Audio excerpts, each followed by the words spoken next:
अब प्रधानमंत्री मोदी की इस नई नीति के बाद बात करते हैं राहुल गांधी की पुरानी राजनीति की। और वो राजनीति एक ही है, वो ये है कि हर बार विदेश में जाकर भारत को नुकसान पहुंचाने वाला कोई ना कोई बयान देना है। आज लोकसभा में प्रदूषण पर बहस होनी थी, ये बहुत बड़ा दिन था। ये अलग बात है कि नहीं हो पाई, लेकिन आज का दिन प्रदूषण पर बहस करने के लिए रखा गया था। लेकिन संसद में प्रदूषण के मुद्दे को उठाने वाले राहुल गांधी आज खुद ही देश में मौजूद नहीं है।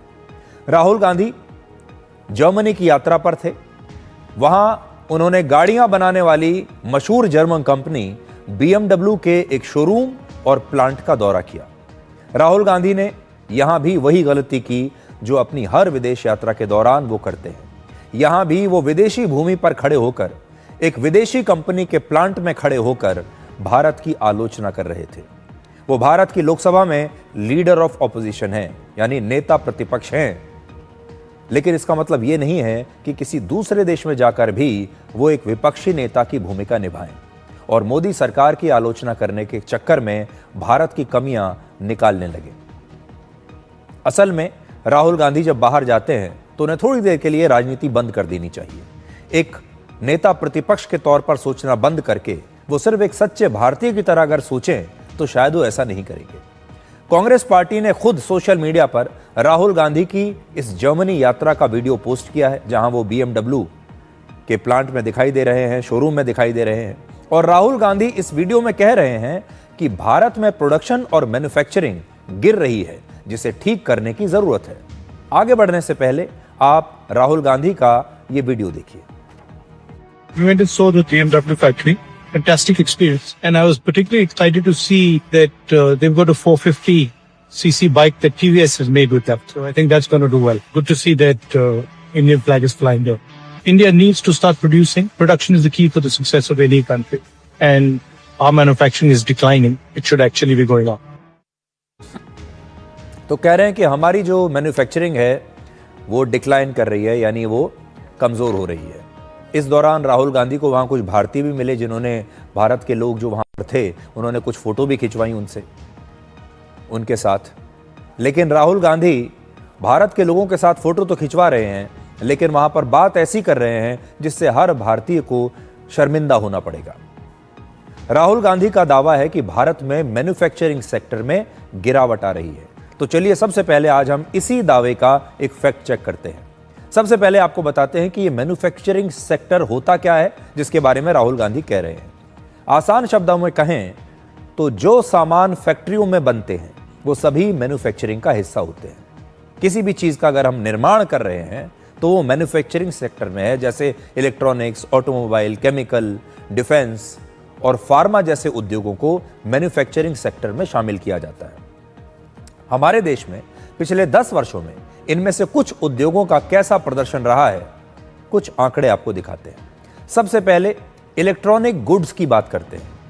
वर्ष 2014 में जब यूपीए सरकार हटी, तब हमारे देश में करीब 2 लाख करोड़ रुपए के इलेक्ट्रॉनिक्स के सामान का उत्पादन हुआ था। 2 लाख करोड़। और वर्ष 2024 में यह उत्पादन बढ़कर 11 लाख करोड़ रुपए से ज्यादा का हो चुका है। वर्ष 2014 में 38,000 करोड़ रुपए के इलेक्ट्रॉनिक्स के सामानों का निर्यात हुआ था और 10 वर्षों में यह बढ़कर 3 लाख करोड़ रुपए से ज्यादा हो गया। इससे आप पिछले 10 वर्षों का फर्क समझ सकते हैं। 760% की वृद्धि। आज पूरी दुनिया में मोबाइल फोन बनाने में भारत दूसरे नंबर पर है। वर्ष 2014 में हमारे देश में मोबाइल फोन बनाने की केवल 2 फैक्ट्रियां थी और 10 वर्षों में यह संख्या बढ़कर 300 हो चुकी है। अब एक और आंकड़ा देखिए। आज से 10 वर्ष पहले हमारे देश में केवल 19,000 करोड़ रुपए के मोबाइल फोनों का निर्माण होता था, लेकिन अब 4 लाख करोड़ रुपए से ज्यादा के मोबाइल फोन हमारे देश में बनाए जाते हैं। 2132% की वृद्धि। हमारे देश में न केवल मोबाइल फोन का उत्पादन बढ़ा, बल्कि एक्सपोर्ट्स में भी कई गुना वृद्धि हुई है। 2014 में हमारे देश से सिर्फ 1500 करोड़ रुपए के मोबाइल फोन एक्सपोर्ट हुए। 10 वर्षों में मोबाइल फोन एक्सपोर्ट का यह आंकड़ा बढ़कर अब 2 लाख करोड़ रुपए तक पहुंच गया है। 1500 करोड़ और आज 2 लाख करोड़। आज मोबाइल फोन एक्सपोर्ट करने के मामले में भारत दुनिया में तीसरे नंबर पर है।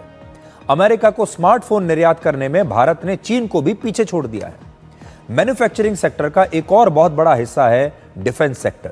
पिछले वर्ष 2014 में हमारे देश में 46,429 करोड़ रुपए का रक्षा उपकरण का उत्पादन हुआ था। 10 वर्षों में यह बढ़कर अब 1,27,000 करोड़ रुपए हो चुका है। हमारे देश में ऑटोमोबाइल सेक्टर में भी लगातार वृद्धि हुई। वर्ष 2014 में 2,15,00,000 गाड़ियों का उत्पादन हुआ, निर्माण हुआ, और वर्ष 2024 में यह बढ़कर 3,10,00,000 गाड़ियों तक पहुंच चुका है। यहां भी 44% की वृद्धि है। हमारे देश में औद्योगिक उत्पादन कैसे बढ़ रहा है, अब इसे समझिए, और इसके लिए आप इंडस्ट्रियल प्रोडक्शन का यह आंकड़ा देखिए। IIP यानी इंडेक्स ऑफ इंडस्ट्रियल प्रोडक्शन हमारे देश की आर्थिक मजबूती को दिखाता है। पिछले 10 वर्षों में हमारे देश में लगातार औद्योगिक उत्पादन बढ़ा। स्टील, सीमेंट और रिफाइनरी जैसे सेक्टर बहुत अच्छा प्रदर्शन कर रहे हैं। केवल कोरोना के समय, कोरोना काल में, जब कोविड काल को हम छोड़ दें, जब सारा कामकाज ठप हो गया था, उसके अलावा आप देखेंगे लगातार वृद्धि हो रही है। बीजेपी के सांसद संबित पात्रा ने राहुल गांधी की इस भारत विरोधी सोच का और दावों का इनकी आलोचना की है। देश के एलओपी का एक बहुत महत्वपूर्ण दायित्व होता है। बहुत रेस्पॉन्सिबल तरीके से देश के एलओपी को बिहेव करना होता है, विशेष करके जब एलओपी विदेश की भूमि में होते हैं। पार्लियामेंट यहाँ चल रहा है, पार्लियामेंट में बहुत सारे महत्वपूर्ण बिल्स पे चर्चा हो रही है, और इंडियन डायस्पोरा को एड्रेस करने के लिए राहुल गांधी जर्मनी में है। आज हमने देखा कि म्यूनिक के BMW की फैक्ट्री में राहुल गांधी जी का पदार्पण हुआ, और वहाँ राहुल गांधी जी ने उनके मैन्युफैक्चरिंग को आगे बढ़ाते हुए, उसकी बड़ाई करते हुए यह भी कहा कि मुझे दुख है कि भारत की मैन्युफैक्चरिंग अच्छी नहीं है, the manufacturing is poor in India. अब देखिए, बार बार राहुल गांधी जी का इस प्रकार विदेश जाना और विदेश की भूमि से भारत को अपमानित करना और भारत के विरोध में बोलना कहीं न कहीं दिखाता है कि राहुल गांधी और कांग्रेस पार्टी के मन में किस प्रकार की भावना भारतवर्ष को लेकर है। अब राहुल गांधी जर्मनी की इतनी बड़ी कंपनी के हेडक्वार्टर में, उनके प्लांट में गए, और वहां जाकर वो BMW के हेडक्वार्टर से ये कहते हैं कि भारत की मैन्युफैक्चरिंग गिर रही है। अब इसके दो कारण हो सकते हैं। या तो वो ये बताना चाहते हैं कि भारत में मैन्युफैक्चरिंग सेक्टर गिर रहा है, उत्पादन कम हो रहा है, और शायद वो ये भी कहना चाहते हैं कि भारत में जो सामान बन रहा है शायद उसकी क्वालिटी गिर रही है। अब वो इन दोनों में से क्या चीज़ कहना चाहते हैं, ये तो राहुल गांधी खुद बेहतर बताएंगे, लेकिन दोनों में से मतलब कोई भी निकाला जाए, अर्थ उसका एक ही आता है। उसे जब आप डिकोड करेंगे, वो ये है कि वो जर्मनी में इतनी बड़ी कार बनाने वाली कंपनी के हेडक्वार्टर में खड़े होकर भारत को नीचा दिखा रहे थे। ये बता रहे थे कि मेरा देश आपके देश से कमतर है, हमारे देश में अच्छा काम नहीं हो रहा, और इसके पीछे उनकी मंशा ये थी कि वो मोदी सरकार को कमजोर करके दिखाएं।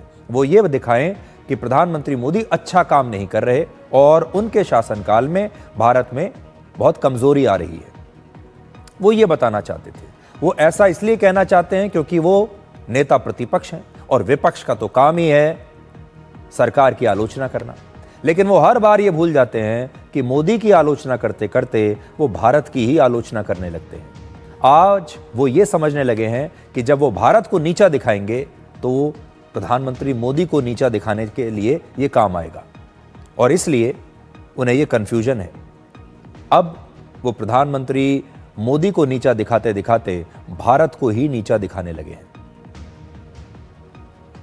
राहुल गांधी को आज उनके सलाहकारों को ये बात समझानी चाहिए कि वो एक राजनीतिक व्यक्ति हैं, वो भारत में नेता प्रतिपक्ष हैं लोकसभा में, लेकिन विदेश में जाकर हर समय विपक्षी नेता के अवतार में रहना भी अच्छा नहीं है।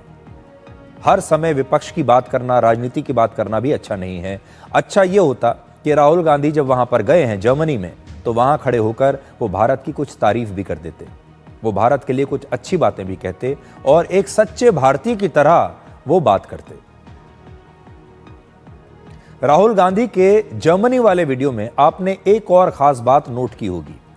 यहां पर राहुल गांधी ने स्वेटर भी पहना हुआ है और उसके ऊपर एक जैकेट भी पहना हुआ है। देखिए, जर्मनी के म्यूनिक शहर में जहां राहुल गांधी की यह मौजूदगी दिखाई गई है, वहां दिन का तापमान लगभग 8 डिग्री सेल्सियस के आसपास रहता है। ये हम मानते हैं वहां सर्दी है और तापमान रात में 0 तक चला जाता है। और इतने तापमान में राहुल गांधी को गर्म कपड़ों की आवश्यकता पड़ गई, क्योंकि आप तस्वीरों में यहां देख रहे हैं। लेकिन जब राहुल गांधी भारत में होते हैं तो वो सर्दियों के मौसम में भी इतने ही तापमान में सफेद रंग की एक हाफ स्लीव्स की टी शर्ट पहनते हैं। उनके समर्थक ऐसे समय में उन्हें तपस्वी बताते हैं, योद्धा बताते हैं और कहते हैं कि राहुल गांधी इतने बड़े तपस्वी हैं कि उनके ऊपर मौसम का कोई असर ही नहीं होता, सर्दी का उनके ऊपर कोई असर नहीं होता।